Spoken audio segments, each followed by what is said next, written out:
vamos a tener nuestro primer tiempo de comunión como congregación fuera de este lugar. La idea va a ser buscarnos un parque, rentarlo y tener ahí unas carnitas y pasar un buen tiempo. También tener un servicio público en el parque y si llega alguien, pues que llegue, amén. Así que los encargados de fiesta, comidas y cosas ya pueden ir buscando el parque. Están todos invitados, ese día aprovechemos, hermano. Invita a su familia, invita a sus conocidos. ¿Cómo lo va a invitar? Oye, te invito a una comida, te invito al parque, a un picnic, etcétera, etcétera. Vamos a tener juegos, vamos a tener un tiempo libre. ¿Sí, mi hermana? ¿Todas las congregaciones? No, solo nosotros. Cada congregación va a ser la suya. Solo nuestra misión. Bien, seguimos orando por el trabajo evangelístico, seguimos orando por nuestra comunidad.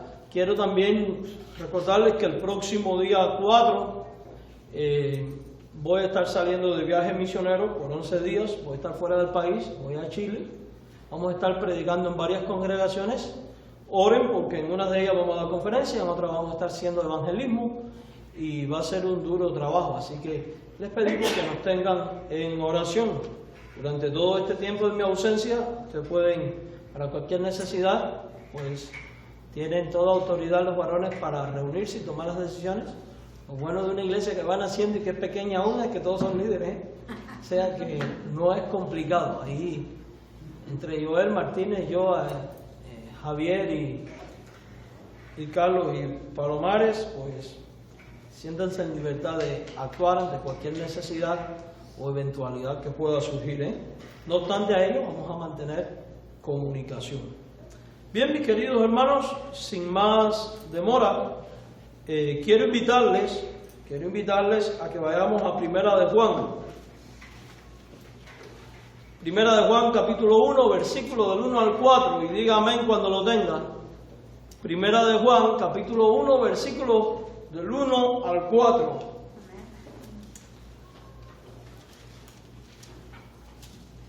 Primera de Juan, capítulo 1, versículo del 1 al 4. Este es el sermón que debía haber dado la semana pasada, pero por asuntos de salud me fue imposible llegar. Primera de Juan, capítulo 1, versículo del 1 al 4.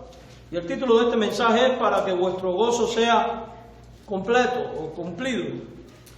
Dígame cuando lo tenga. Dice de esta manera la palabra de Dios, y yo le invito a que usted siga con cuidado cada pasaje, cada palabra, tomando en cuenta cada signo de puntuación. Dice ahí la Escritura, lo que era desde el principio, lo que hemos oído, lo que hemos visto con nuestros ojos, lo que hemos contemplado y palparon nuestras manos tocante al verbo de vida, porque la vida fue manifestada y la hemos visto, y testificamos y os anunciamos la vida eterna, la cual estaba con el Padre y se nos manifestó, que hemos visto y oído, lo que hemos visto y oído, eso os anunciamos, para que también vosotros tengáis comunión con nosotros, y nuestra comunión verdaderamente es con el Padre y con su Hijo Jesucristo. Estas cosas os escribimos para que vuestro gozo sea cumplido. Estas cosas os escribimos para que vuestro gozo sea cumplido. Oramos. Bendito Dios y Padre de infinita gracia, bondad, misericordia, rogamos que tú prepares nuestros corazones para recibir tu verdad. Padre, dirígenos en esta exposición y habla tú a través de nuestras vidas. En el nombre de Jesucristo te lo imploramos porque tenemos necesidad de ti. Humildemente, perdona nuestras faltas, nuestros pecados y dirígenos en esta predicación. Amén. Amados hermanos, desde el principio mismo de la existencia de la iglesia y a lo largo de la historia, son muchos los que han distorsionado la verdad en cuanto a Jesucristo. Esto no ha de sorprendernos porque el Señor mismo dijo que tras su partida entrarían en el rebaño lobos rapaces que devorarían a muchos y que se levantarían falsos maestros y falsos profetas que enseñarán doctrinas de demonios y herejías destructoras. No es extrañarnos que nuestro tiempo de hoy está plagado de falsas iglesias, falsas doctrinas, falsas enseñanzas. Es algo que ha ocurrido desde la antigüedad. Y todo esto gira en torno a la persona de Jesucristo. Dios, en su infinita bondad y misericordia, tuvo a bien dejarnos por escrito en el mensaje de los apóstoles la realidad de las cosas en cuanto a la vida, enseñanza y persona de nuestro Señor Jesucristo. Los cristianos de todos los tiempos hemos de alabar a Dios y darle gracias a Él por la palabra escrita que es la Biblia, que ha tenido a bien dejarnos. Una palabra que es infalible, una palabra que es confiable y que en su misericordia para la edificación del cuerpo de Cristo y para poder definir todo asunto en materia de fe y práctica, el Señor tuvo a bien dejarnos. Por cuanto lo escrito por ellos no es el resultado de la voluntad propia de los apóstoles como humanos, sino que es lo escrito por ellos, porque la Biblia es el resultado de la obra inspiradora del Espíritu Santo en estos autores, es que podemos confiar plenamente en lo que la Biblia dice y afirma con respecto a la persona de Jesucristo. Segunda de Pedro capítulo 1, versículo 20 al 21 dice: porque nunca la profecía fue traída por voluntad humana, sino que los santos hombres de Dios hablaron siendo inspirados por el Espíritu Santo. Razón por la cual podemos confiar plenamente en todo lo que la Biblia contiene, en todo lo que la Biblia enseña, porque al ser inspirada por el Espíritu Santo es útil para el creyente por cuanto le hace perfecto y enteramente preparado para toda buena obra, tal y como afirma la Escritura en 2 de Timoteo, en el capítulo 3, versículos 16 y 17, cuando dice: toda la Escritura es inspirada por Dios y útil para enseñar, redarguir, corregir, instruir en justicia, a fin de que el hombre de Dios sea perfecto, enteramente preparado para toda buena obra. Los escritores del Nuevo Testamento no son la excepción. O sea, no son la excepción en cuanto a inspiración. ¿Y por qué digo esto? Porque no han faltado los que han dicho: bueno, cuando Pedro escribió estas palabras y cuando Timoteo escribió estas palabras, cuando Pablo escribió estas palabras a Timoteo, estaba pensando en el Antiguo Testamento. Permítame decirles algo, es cierto, estaba pensando en el Antiguo Testamento, pero también estaba pensando en las verdades reveladas por Dios a los apóstoles y que paulatinamente fue quedando escrita y que después la iglesia copiló y estableció como palabra de Dios en el canon del Nuevo Testamento.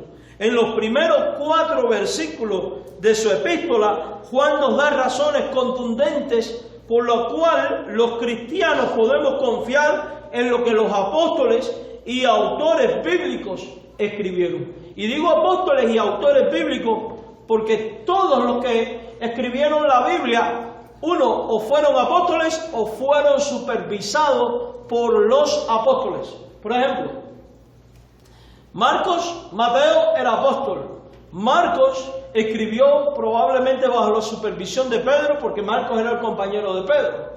Lucas, bajo la dirección del mismo apóstol Pablo, quien recibió todo el evangelio por revelación directa de Jesucristo y quien también tuvo contacto con los apóstoles, pues él dice: me he propuesto poner por escrito todas las cosas que desde el principio fueron ciertísimas entre nosotros y que nos fueron anunciados por aquellos que estuvieron con el Señor.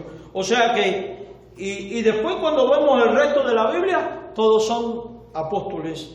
Mis queridos hermanos en el Señor, en los primeros 4 versículos, Dios nos da esta garantía. En esta serie de sermones basados íntegramente en la primera epístola de Juan, daremos razones del por qué hemos dicho lo anteriormente expuesto. Consideremos en primer lugar lo siguiente, y es que la credibilidad del mensaje de los apóstoles es fiable. O sea, lo que ellos escribieron, lo que ellos dijeron, es fiable. Podemos confiar en ellos. Confiar sin ningún tipo de temor y confiar de manera absoluta. Miren lo que dice el versículo 1. Lo que era desde el principio, lo que hemos oído, lo que hemos ¿qué? Visto con nuestros ojos y lo que hemos contemplado y palparon nuestras manos tocante al verbo de vida. ¿Quién es el verbo de vida? Es Jesucristo. ¿Cómo lo sabemos? Porque Juan capítulo 1, versículo 1 en el Evangelio dice: en el principio era el verbo y el verbo era con Dios y el verbo era Dios. Después, cuando usted va al versículo 14 del capítulo 1 del Evangelio de Juan, dice: y aquel verbo se hizo carne y habitó entre nosotros y vimos su gloria, gloria como del unigénito del Padre. ¿Y quién fue la persona que se hizo hombre? ¿Quién es Dios hecho hombre? Jesucristo. Y cuando usted lee el libro de Apocalipsis, se dice que Él es el verbo de Dios. El verbo de Dios. Por tanto, lo que Juan está por decir es lo que él vio, escuchó, palpó, presenció con respecto a Jesucristo desde el comienzo. Podemos creer en el mensaje de Juan y también de los apóstoles, porque fíjense que él usa la palabra, él siempre usa un término en primera persona del plural, nosotros. La pregunta es, ¿nosotros quiénes? ¿Quiénes fueron los que estuvieron con Jesús desde el principio? Tienen que ser los apóstoles. Los apóstoles.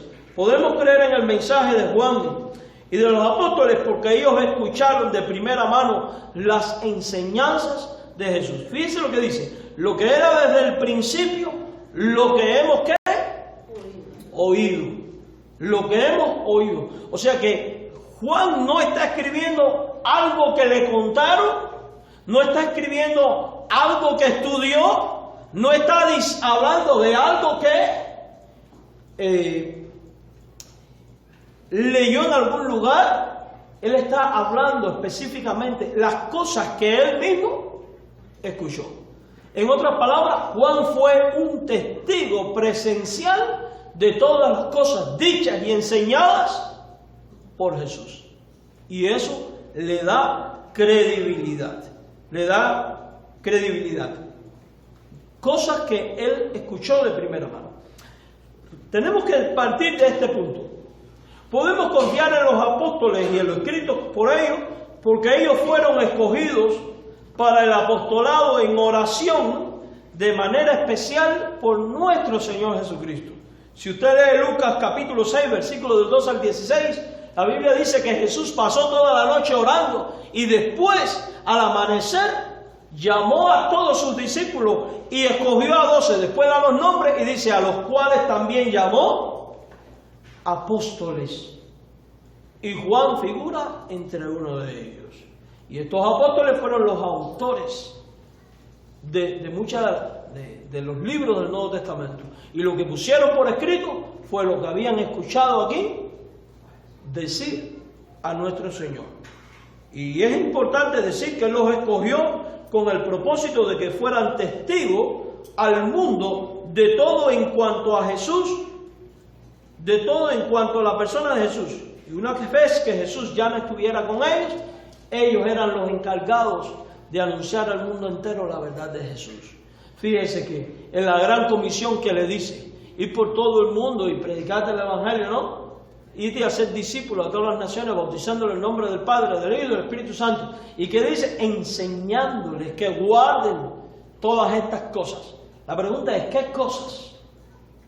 Las mismas que Jesús les había enseñado. Entonces, los escritos por los apóstoles no es otra cosa en boca del mismo Juan que las verdades mismas dadas por nuestro Señor Jesucristo. Y es importante también citar, hermanos míos, que ellos en determinado momento también recibieron instrucciones directas de parte de Jesús.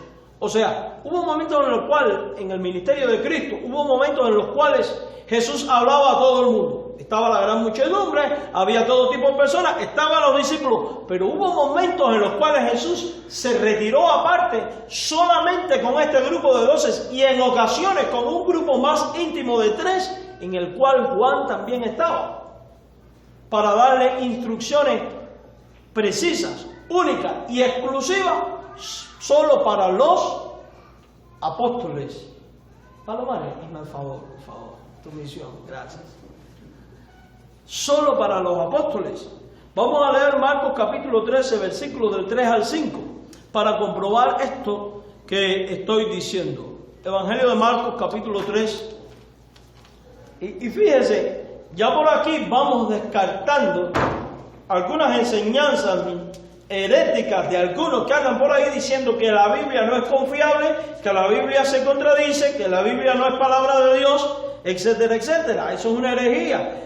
Marcos capítulo 13, versículos del 3 al 5. Mira lo que dice. Y se sentó en el monte de los olivos frente al templo. Y Pedro, Jacobo, Juan y Andrés le preguntaron aparte: dinos, ¿cuándo serán estas cosas? ¿Y qué señal habrá cuando todas estas cosas hayan de cumplirse?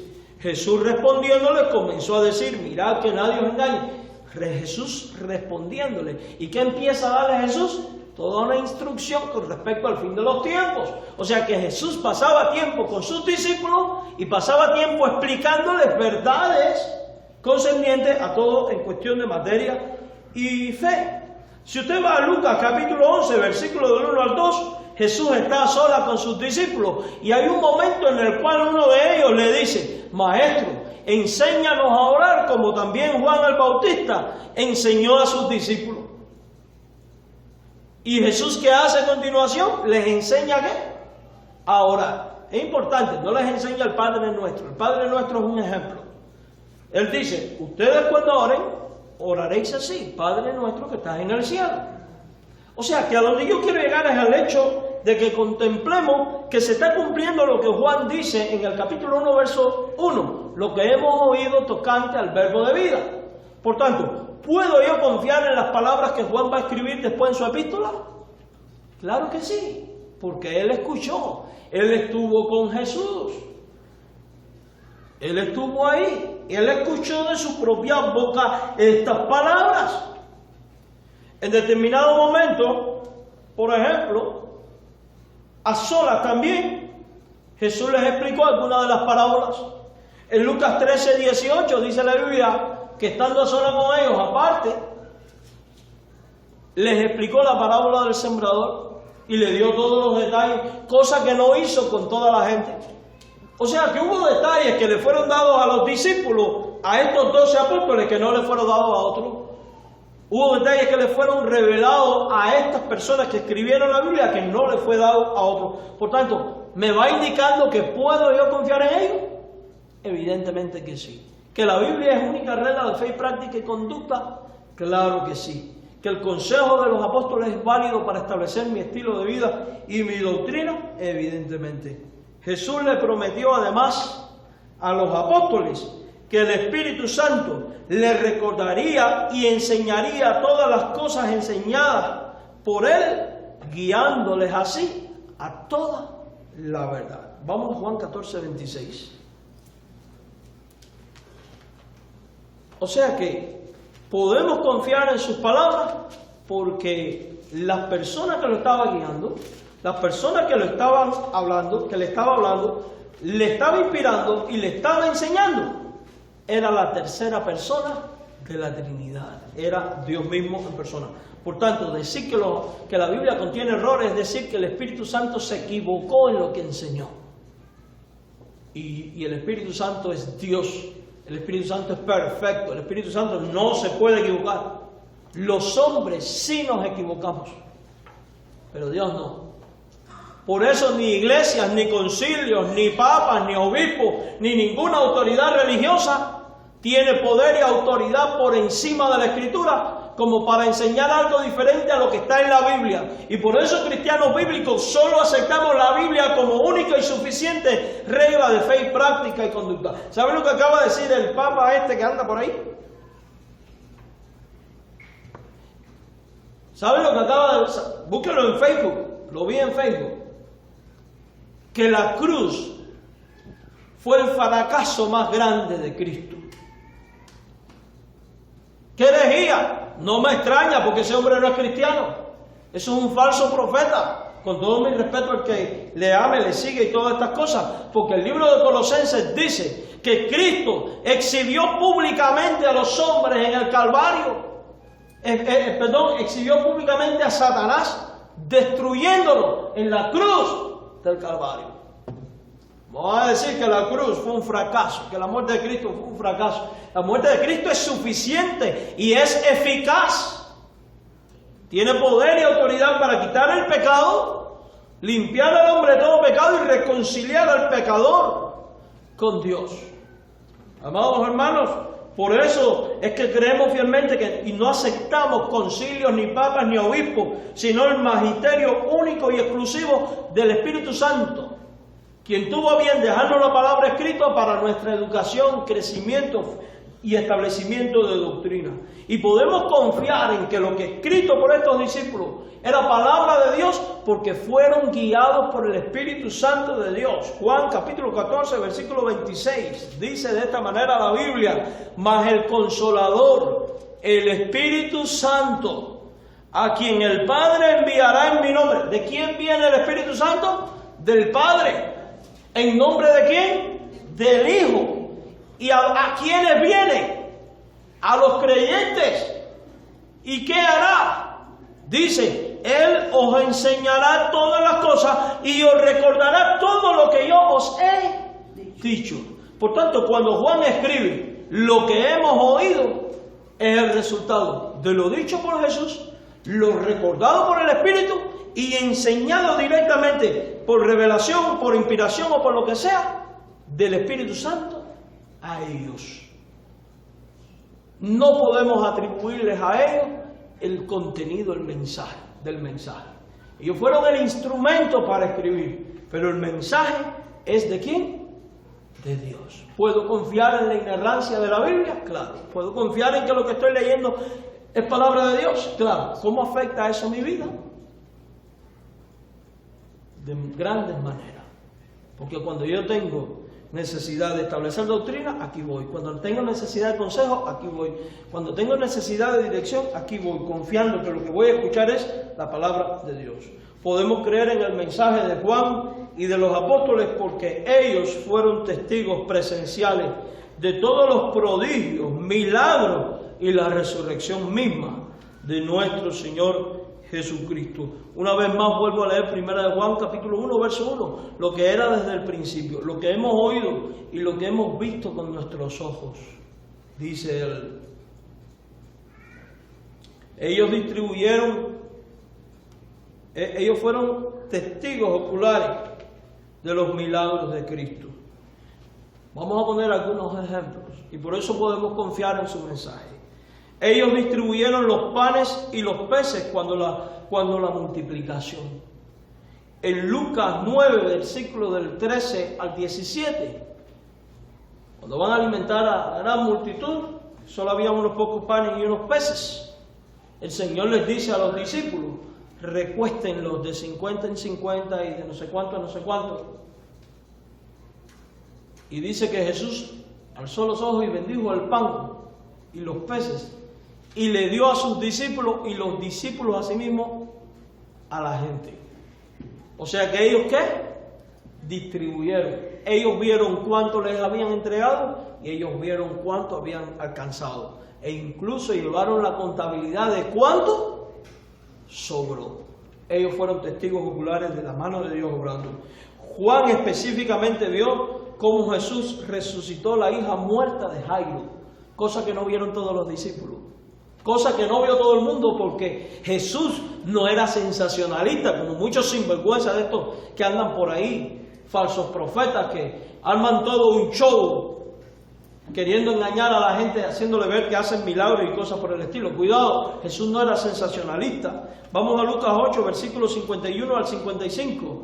Y vamos a ver una evidencia de las cosas que Juan vio y que fue del grupo más exclusivo y por qué podemos confiar en su mensaje, porque fueron cosas que él vio hechas por Cristo, que nadie se las contó, que él las vio, él fue testigo ocular. Lucas capítulo 8, versículos 51 al 55.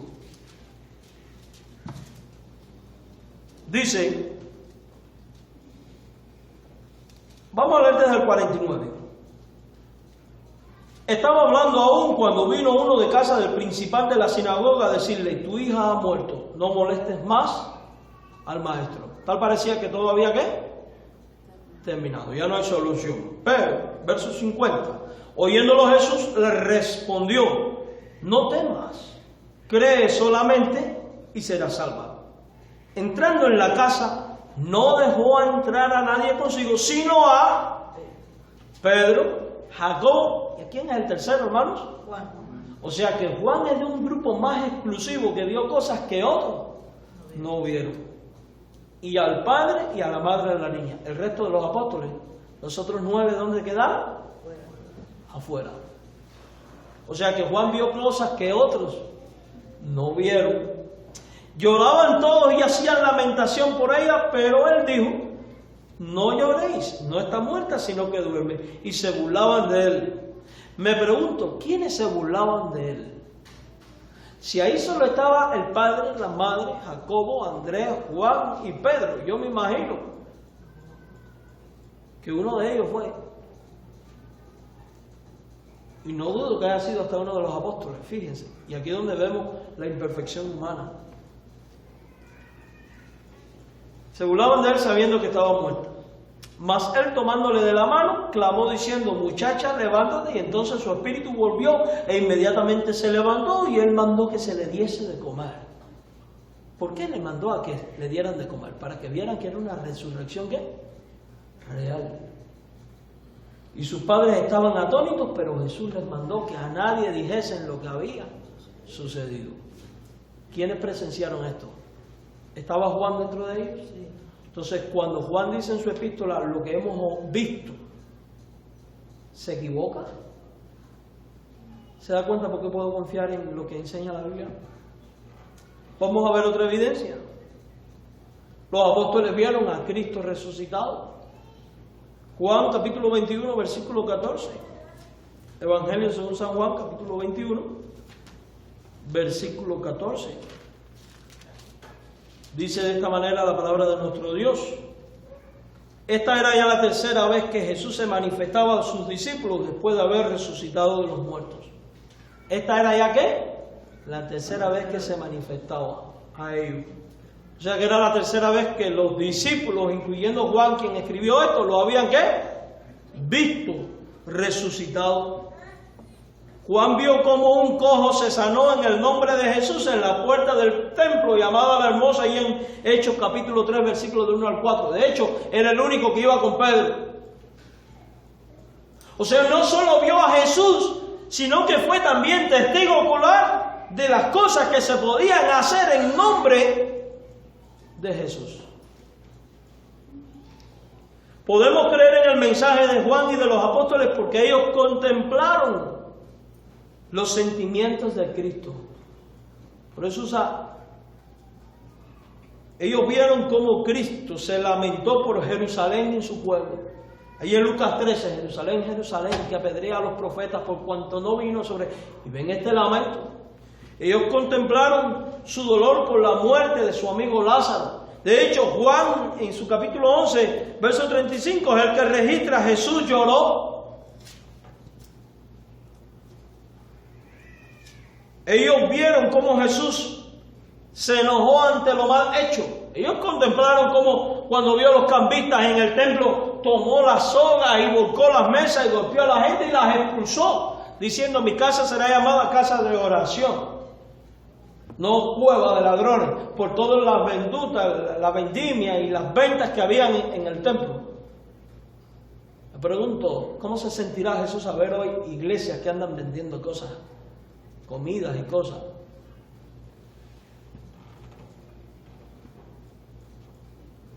Del grupo más selecto, Marcos 9:2 registra que Juan estaba cuando Jesús se transfiguró delante de ellos y apareció Moisés y Elías. Estamos hablando de lo que ellos palparon. Ellos palparon a Cristo en su oración. En Marcos 14, 32 al 34, ellos vieron su agonía y sufrimiento. También en Lucas, contemplada por ellos. Podemos creer en el mensaje de Juan y de los apóstoles porque ellos palparon al Señor. Y es lo que dice Juan 1:1. Lo que palparon nuestras manos tocante al verbo de vida. Lo que tocaron. Y Juan, el discípulo amado, fue alguien muy especial en esto. Si usted va a Juan 13, versículo 23 al 25, en la Pascua previa a su muerte, dice la Biblia que Juan tenía su cabeza recostada en su pecho. O sea que él está dando testimonio de esto. Juan 13, 23. Vamos a leerlo. Juan 13, 23. Y él por humildad no cita su nombre, pero se infiere. Dice así: y uno de sus discípulos, al cual Jesús amaba, estaba recostado al lado de Jesús. A este pues hizo señas Simón Pedro para que preguntase quién era aquel de quien hablaba. Entonces, recostado cerca del pecho de Jesús, le dijo: Señor, ¿quién es? ¿Dónde estaba recostado? ¿Cerca de qué? De su pecho. Los apóstoles comieron el pan con Cristo y lo recibieron de sus manos después de este estar resucitado. O sea que no podemos decir que Cristo resucitó espiritualmente. No, resucitó corporalmente con un cuerpo transfigurado. Él partió el pan, Juan 21, 13 al 14, y comió en presencia de ellos y con ellos. Juan 20, del 20 al 27. Los apóstoles, después de Cristo resucitado, palparon sus heridas en manos y costados. Cuando Jesús le dice: mete tu dedo en mi llaga y tu mano en mi costado, a continuación Tomás dice: Señor mío y Dios mío. Y Jesús lo censura y dice: bienaventurados los que no vieron y creyeron. Probablemente Tomás sí metió el dedo y sí tocó y sí palpó. Amados hermanos, hemos visto por qué es confiable los libros del Nuevo Testamento. La confiabilidad. ¿Puede un creyente confiar? Claro. Se confirma porque Juan dice: lo que hemos visto, oído, palpamos, os hablamos. ¿Puedo confiar en ese mensaje? Claro. Ahora la pregunta que surge es: ¿cuál es el mensaje de los apóstoles? ¿Cuál es ese mensaje? Lee el verso 2 del 1 de Juan, capítulo 1. La vida fue manifestada, la hemos visto, testificamos y anunciamos la vida eterna, la cual estaba con el Padre y se nos manifestó. Y habla de la vida eterna como una persona dada a conocer. El tema del mensaje de los apóstoles es Cristo, la vida eterna, la palabra de vida del versículo 1, quien estaba con el Padre y fue manifestado para salvación. Y esto es interesante. Jesús estaba con el Padre, viene del Padre, es el Padre. ¿Cómo lo sabemos? El mismo Juan 1:1 habla de esto. En el principio era el verbo era con Dios y el verbo era Dios. Luego en este mismo libro, en el capítulo 5, versículo 7, él va a decir: tres son los que dan testimonio en el cielo, el Padre, el Verbo y el Espíritu Santo, y estos tres son uno. La Biblia es clara. La Biblia es clara. El contenido del mensaje de los apóstoles era todo lo que era desde el comienzo. Dice el versículo 1: y ellos oyeron, vieron, contemplaron y palparon tocante a Cristo. Ellos son la fuente más fiable en todo lo relacionado con Cristo, porque vivieron junto a Él desde el bautismo de Juan hasta su ascensión, y posteriormente contemplaron y fueron testigos de todos los milagros realizados en el nombre y bajo la autoridad de Cristo, independientemente de que el Espíritu Santo después les empezó a enseñar, a recordar todas las cosas para que las pusieran por escrito. Pero el tema principal de ellos, ¿cuál es? El Evangelio, Cristo, el Evangelio encarnado. Y esto nos va revelando algo. La Biblia es confiable, pero la Biblia responde a una intención y un propósito: revelar al hombre perdido el camino de salvación y revelar que esa única salvación está en una persona cuyo nombre es Jesucristo, quien quita el pecado, reconcilia al pecador con Dios y da genuina vida eterna. Amados hermanos míos, la razón del mensaje es que Cristo, quien es descrito como la vida eterna, fue manifestado. El mensaje es una realidad. El mensaje que ellos transmiten con respecto a Cristo no es un mito como muchos lo quieren hacer ver. Porque ellos allí estuvieron, allí escucharon, allí tocaron y allí vieron. No estamos recibiendo información de segunda mano, sino ¿de qué? De primera mano. Cristo es real, el mensaje es real. Y los apóstoles hacen todo esto respondiendo a un propósito de Dios. Versículo 3 dice, lo que hemos visto y oído, eso os anunciamos. Y dice, ¿para qué? Y va a revelar el propósito por el cual anuncian esto. También vosotros tengáis comunión con nosotros y nuestra comunión verdaderamente con el Padre y con su Hijo Jesucristo.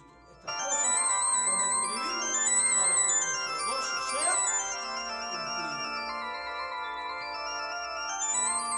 cumplido. Imprudente. ¿Qué es esa? Mire, yo por error, y digo por error porque fue la primera y la última vez, no sé ni cómo acepté, fue más porque me dio lástima con esta gente. Tuve que predicar un día en una iglesia de este tipo y casi me da un infarto. Empezó el servicio a las 8, eran las 12 menos 5 de la noche y todavía estaban en aquella cantaleta. Y en todo tipo de cosas. Bueno, yo me salí al portal de la iglesia y digo, voy a esperar a que esta gente se calmen y se acuerden que hay predicación. Y me acuerdo que estaban cantando un coro que decía, porque lo repitieron tantas veces que me lo aprendí. A ver, ¿qué era? Fuego, fuego, la iglesia pide fuego y manda fuego, Señor, y que fuego, que fuego, que fuego. Sale la vecina de al lado de la iglesia. Las pobres no lo dan dormir, 12 de la noche. Una viejita de 80 años dice, ¡ay, me tienen loca! Me dan un deseo de prender una botella de alcohol y lanzársela encendida, pero para que se quemen de verdad. Qué penoso eso. Y le llaman gozo a algo que provoca malos testimonios. Y conflictos y carnalidad. El cuento sí que quería decir es que después empezaron a cantar una canción que decía, y el Espíritu de Dios te toca, y tú le tocas, y Él me toca, y el Espíritu de Dios, y todo el mundo te tocaba. Y yo decía, yo soy muy malo, a mí no me gusta que me toque. Y yo decía, no me toques más. Hermanos, y esa canción era una canción del mundo, de una orquesta de salsa que había en Cuba, que decía, y se formó el toca-toca, y tú me tocas y yo te toco, le pusieron esa letra. ¿Eso es gozo? No, eso es carnalidad. Gozo es cuando yo pienso de dónde Cristo me salvó y expreso mi gratitud. Hemos podido comprobar a través de la palabra de Juan, en los versículos del 1 al 4, que ciertamente podemos confiar en los escritos en su epístola. Y esta confianza nos lleva a aceptar sus enseñanzas como palabra de Dios y nos mueve al compromiso y la responsabilidad de escuchar, obedecer todo el consejo de Dios, revelado para que tengamos comunión con el Padre, con el Hijo y podamos tener un gozo que sea como completo. Amén. El Señor le bendiga. Señor, gracias por este tiempo en tu casa y la bendición de oír tu palabra. Llévanos con bien a nuestro hogar y permite que podamos tomarnos en serio estas verdades, que podamos recordarlas a cada momento de nuestra vida para andar según tus designios. En Jesucristo. Amén. El Señor le bendiga.